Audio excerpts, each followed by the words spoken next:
Etong nakakagigil na ano po ni Ruby Baldwin ngayong 2026. Grabe, may nauuto pa ba ang taong to?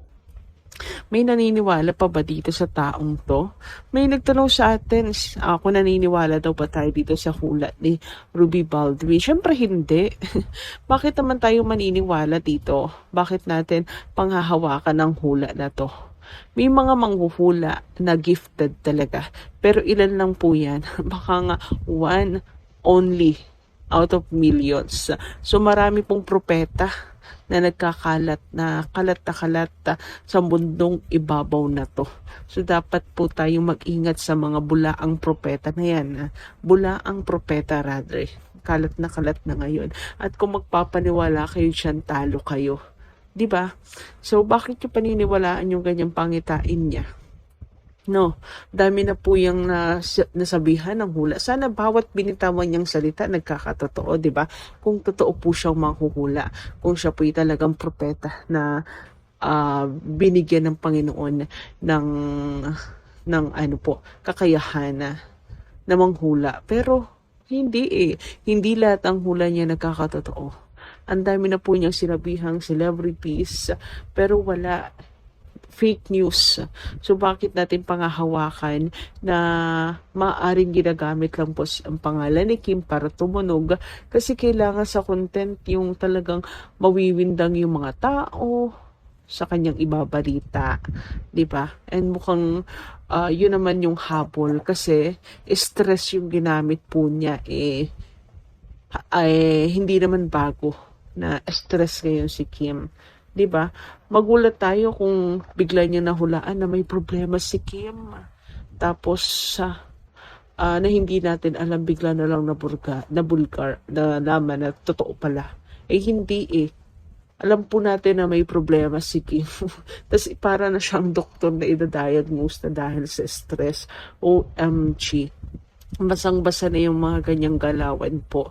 Alam niyo, parang grade 1. So, sana po ay wag niyong guluhin yung utak ninyo dahil lang sa mga ganitong klaseng hula, no? Medyo nakakagigil 2026 pero gumagawa ng issue. So hindi na siguro mabenta itong kanyang gawain na yan.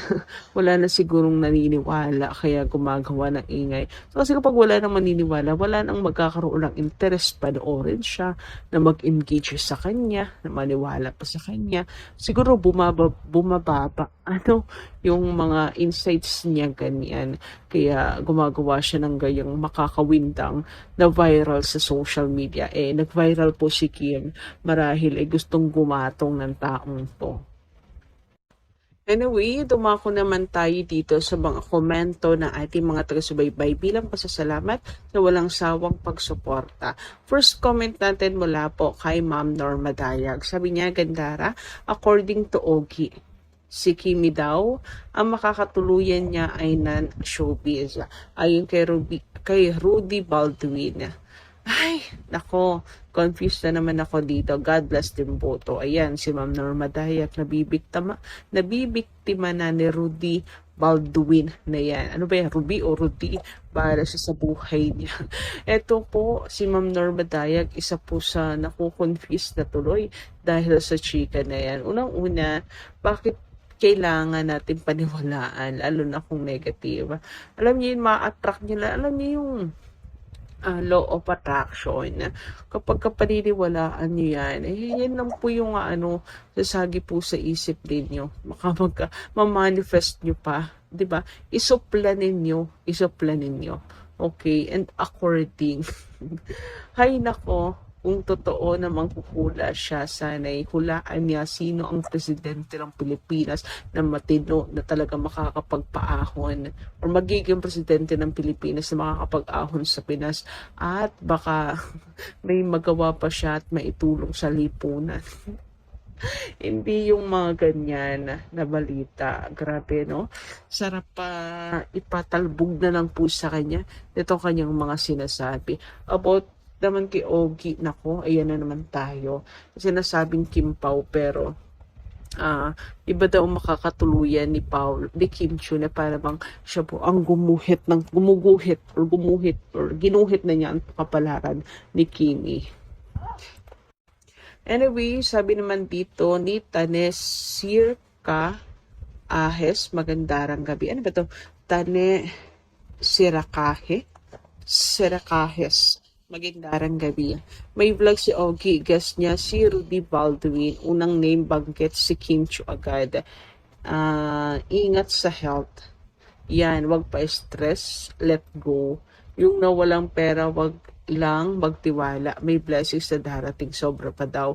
Wag isipin yun. Wala sanang advice kay Kim Chiu. Banggit ni Ogie. Kim Pao basta ng showbiz magkakatuluyan. Kim or Pao hindi sinabi. Ruby Baldwin. So, ayan. Kasi naman kayo pinapanood nyo pa yung vlog ni Ogie Kayo rin naman yung nai-stress. Hindi nyo rin naman gusto yung mga sinasabi ni Ogie. Di ba? Okay lang sana kung talaga gusto nyo yung mga content niya. Pero kayo na nagsasabi ang nega niya masyado sa Kim Pao pero pinapanood nyo pa din. Ay naku, tapos eto pa, meron pang hula kay Kim and all. So, nakakaloka talaga. Two strikes sila Hindi daw Kim Pao magkakatuluyan. Non-showbiz yung makakatuluyan nila. Tapos may sakit pa si Kim. Iwasan magpaka-stress. Aba. Talagang kuhang-kuha po nila ang gigil ng Kim Pao fans ngayong 2026. Gumagawa talaga ng ingay sa social media. Matindi. Ito ata ang technique nila ngayong 2026. 2026 na nga pala. Ay, naku, nakakalarkya. Anyway, sabi naman dito ni Ma'am Merlita Aria Rodriguez, good morning, Miss Gandara. Tapos na ang 2025, eto na ang 2026. Miss Gandara, last year ang gulo ng bashers. Nagkakagulo-gulo sila dahil sa magandang samahan ng Kim Pao. Sari-sari ang inililink kay Paolo. May Aren Escanio, may Kim Domingo, may Jane De Leon. Basta ang dami. May Julia Barreto pa po. Hanggat matatapos na lamang ang 2025, pait pa rin sa puso ang dala nila. Maraming hindi magagandang nangyari kasama na si Che sa mga bashers na nakikipila. Nawala sandali yung asyomera nang pumasok si Echo. Akala natin okay na, tahimik na sila.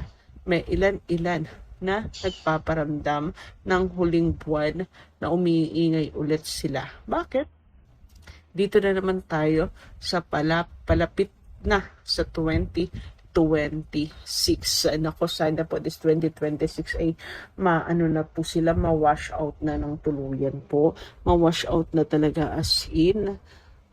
Yung paglilink-link na yan kay Paolo, yung ginawa naman nilang si Paolo Chickboy, nasa edad na rin po si Pao, hindi na para lumandi pa.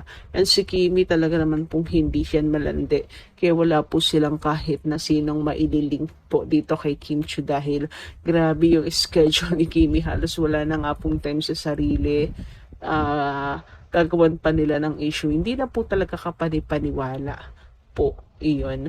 High valued woman si Kimi. Tinitingal at hinahangaan po yan ng mga kalalakihan nga Kaya ang ideal woman nila si Kim. Kasi gustong gusto nila ang ugali, pagkadesente at high valued woman nitong si Kim Chiu.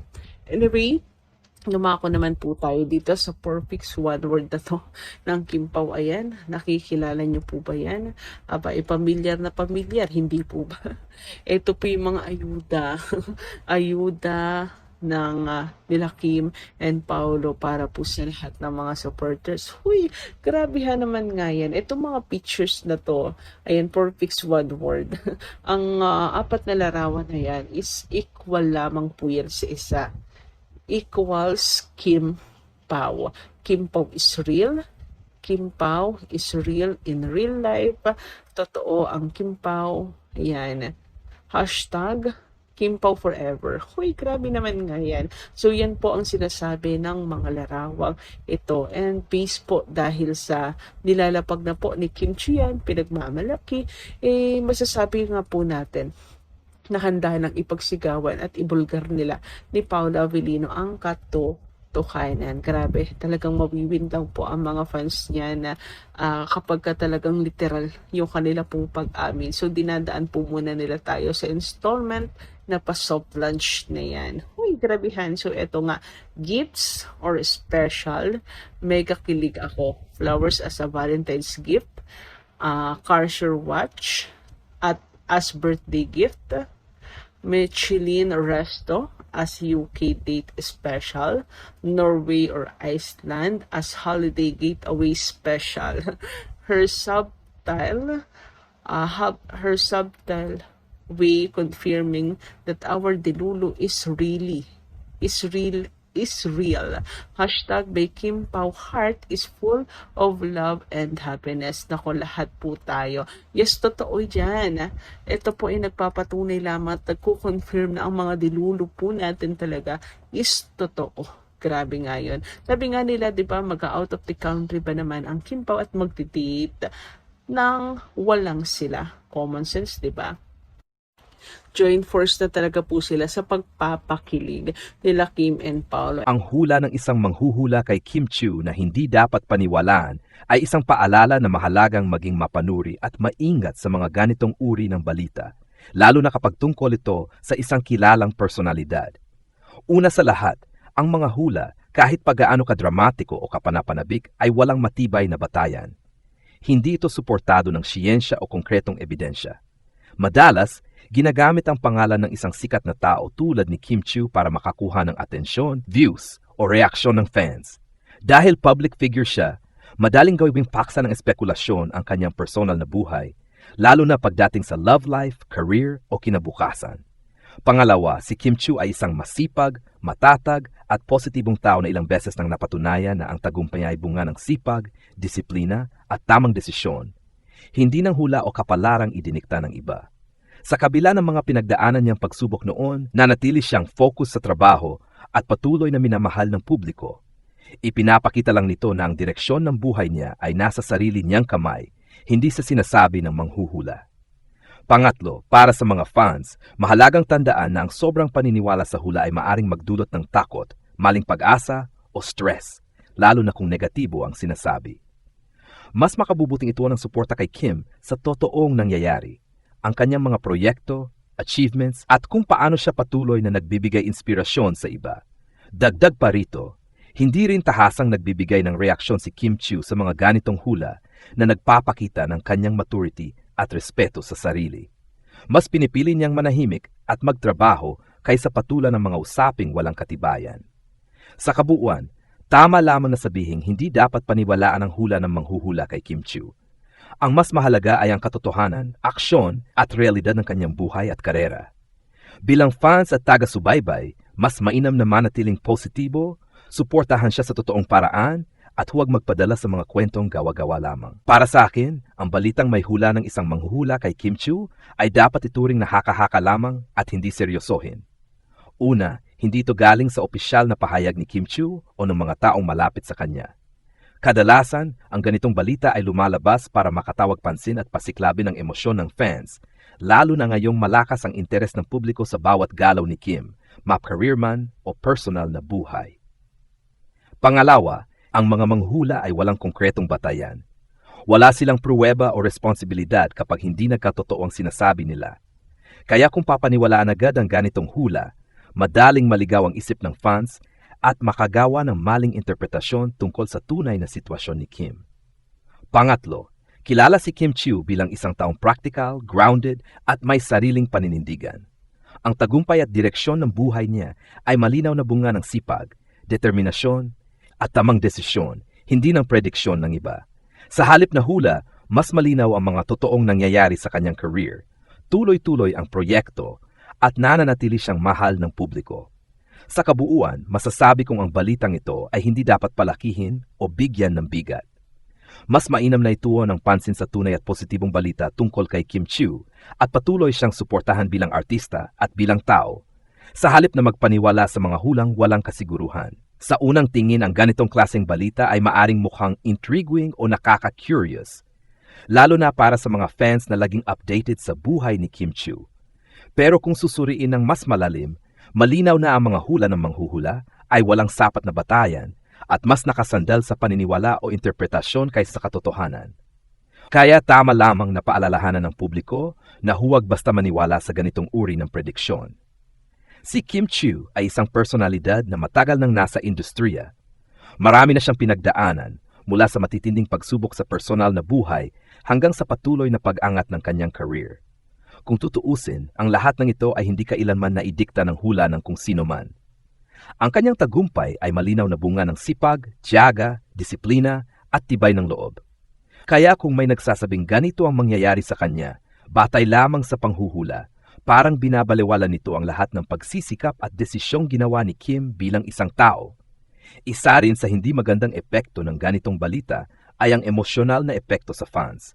Kapag negatibo ang hula, may mga fans na nag-aalala, natatakot o nagkakaroon ng maling akala na may masamang mangyayari. Kapag naman positibo, may nabubuong sobrang expectations na kapag hindi natutupad ay nauuwi sa pagkadismaya. Sa parehong sitwasyon, hindi ito healthy, lalo na kung ang pinanggagalingan ay isang manghuhula na walang pananagutan sa sinasabi niya. Dagdag pa rito, nagiging problema rin kapag ang ganitong hula ay ginagamit para gumawa ng kwento, lalo na kung isinasangkot ang love life, career decisions, o personal na kalagayan ni Kim. Nawawala ang respeto sa kanyang pribadong buhay at napapalitan ng chismis at espekulasyon. Sa halip na bigyang halaga ang kanyang mga proyekto at kontribusyon bilang artista, napupunta ang atensyon sa mga bagay na hindi naman totoo at hindi rin makabuluhan. Kapansin-pansin din na si Kim Chiu mismo ay hindi nagbibigay ng reaksyon sa mga ganitong hula. Ipinapakita lamang nito ang kanyang katalinuhan at maturity na hindi lahat ng issue ay kailangang patulan. Mas pinipili niyang ituon ng oras at enerhiya sa trabaho, pamilya at mga taong tunay na mahalaga sa kanya. Sa kabuuan, ang balitang ito ay isang malinaw na paalala na hindi lahat ng nababasa o napapanood ay dapat paniwalaan. Ang buhay ni Kim Chiu ay hindi nakasulat sa bituin o barahan ng manghuhula. Ito ay hinuhubog ng kanyang mga desisyon, prinsipyo at pagsusumikap. Bilang fans at taga-subaybay, ang pinakamagandang gawin ay manatiling positibo, suportado at mapanuri at huwag magpadala sa mga balitang mas nakatuon sa sensasyon kaysa sa katotohanan. Mayroon pang ilang mahalagang bagay na maaring idagdag sa balitang ito upang mas maging malinaw at balanse ang pagtingin ng publiko. Una, mahalagang tandaan na pananagutan ng media at content creators ang maging maingat sa pagbabahagi ng ganitong klase ng balita. Kapag ang isang hula ay inilalabas na parang totoong impormasyon, nagkakaroon ng maling impresyon ang publiko. Mas makabubuti sana kung malinaw na ipinapakita na ito ay opinyon o paniniwala lamang at hindi isang katotohanan. Ikalawa, ipinapakita rin ng isyong ito kung gaano kalakas ang impluwensya ng fandom ni Kim Chiu. Isang maliit na balita o hula lang ay mabilis na kumakalat at nagiging malaking usapan. Positibo ito sa isang banda dahil patunay ito ng pagmamahal ng fans pero nagiging delikado kapag nauwi sa sobrang spekulasyon. Dito mahalaga ang pagiging responsible ng fans sa pagbabahagi at pag-react sa balita. Ikatlo, magandang idagdag na sa kabila ng mga ganitong issue, nananatiling matatag ang imahe ni Kim Chiu. Hindi siya natitinag ng mga haka-haka at patuloy pa rin gumagawa ng makabuluhang proyekto. Ipinapita nito na mas nangingibabaw ang totoong gawa at kredibilidad kaysa sa anumang hula o chismis. Ikaapat, ang ganitong balita ay nagsisilbing paalala sa lahat, hindi lang sa fans ni Kim, na ang buhay ng tao ay hindi dapat ikulong sa prediksyon. Lahat ay may kakayahang baguhin ang direksyon ng kanilang buhay sa pamamagitan ng tamang desisyon at pagsisikap.